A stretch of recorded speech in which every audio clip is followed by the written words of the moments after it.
ఇక్కడ మాకు అప్లై ఈ ఖాళీకి షిఫ్ట్ అయ్యారు ఈ ఏరియాకి పద్దెనిమిదికి. ఇక్కడ కావాలి మాకు అక్కడ డిలీట్ చేయించుకున్నాము. అక్కడ డిలీట్ చేయించుకుంటే ఫార్మేట్ అప్లై చేసుకోవాలి. వాళ్ళని మేము రిజెక్ట్ చేయలేదు కదా మేడం. దాంట్లో ఎట్లా రాసిస్తామని అంటున్నాం.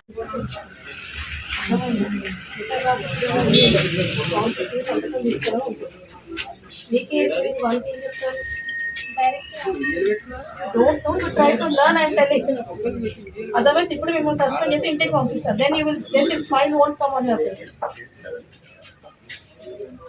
First of all, age bar ఉన్న వాళ్ళని తీసుకొని ఇప్పుడు ఏమో మాటలు చెప్తున్నారు.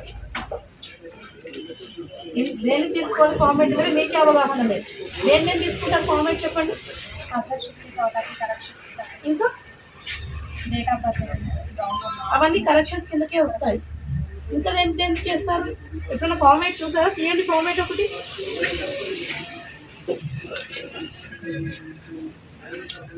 చదవండి, దేనికి తీస్తాం. నివాసం మార్పు కోసం తర్వాత నెక్స్ట్ ఇక్కడే ఉంది కదమ్మా 4 రకాలుగా.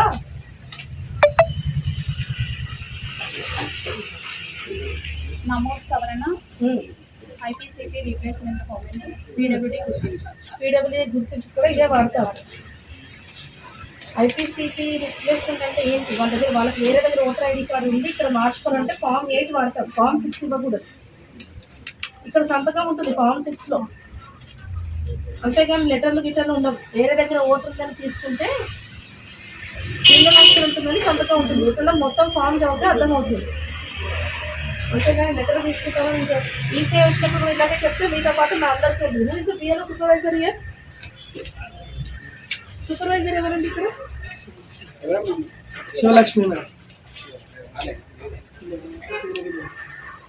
ఎవడా ఆమె? అది కాఫీ వేసి అక్కడ ఓట్ డిలీట్ చేయించుకున్నారంట మేడం. చేయించుకున్నాము. ఇక్కడ మాకు అప్లై ఈ ఖాళీకి షిఫ్ట్ అయ్యారు ఈ ఏరియాకి పద్దెనిమిదికి. ఇక్కడ కావాలి మాకు అక్కడ డిలీట్ చేయించుకున్నాము. అక్కడ డిలీట్ చేయించుకుంటే ఫార్మేట్ అప్లై చేసుకోవాలి. వాళ్ళని మేము రిజెక్ట్ చేయలేదు కదా మేడం. దాంట్లో ఎట్లా రాసిస్తామని అంటున్నాం.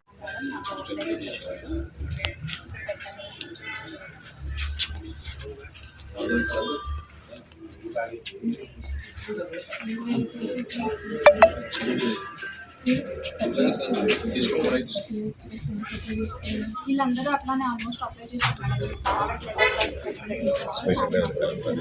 వేరే దగ్గర ఉంటే డబుల్ ఐడి ఉంటే లేవని అంటే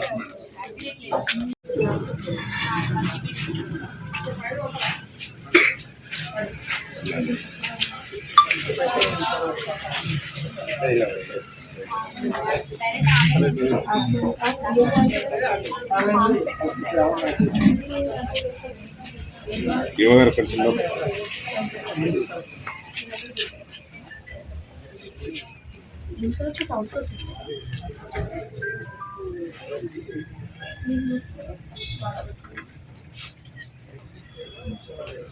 అంటే మీకు మొదలు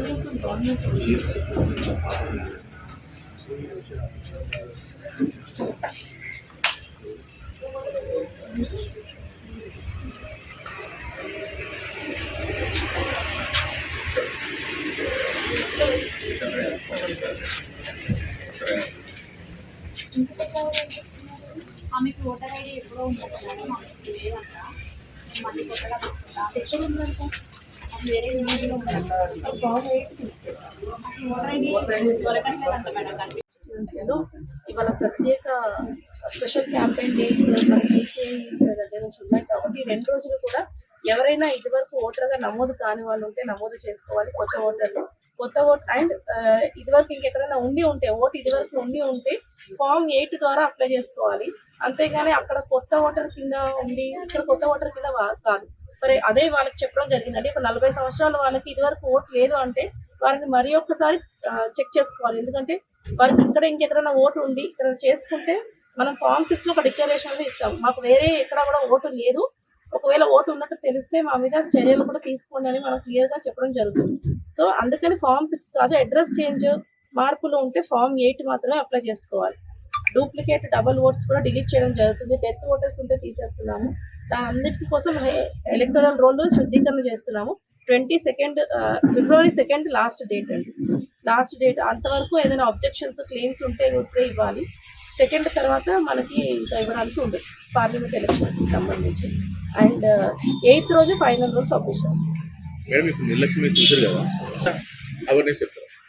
డెఫినెట్గా ఇప్పుడు వాళ్ళకి ఇంకొకసారి మరి ఒకసారి శిక్షణ అనేది ఇప్పిస్తాము. అలాగే బిఎల్ఓ సూపర్వైజర్స్ని కూడా అందరినీ పిలిపించి మరి ఒకసారి ప్రతి ఫామ్ దేనికి వాడతామనేది మరి ఒకసారి చెప్తాము.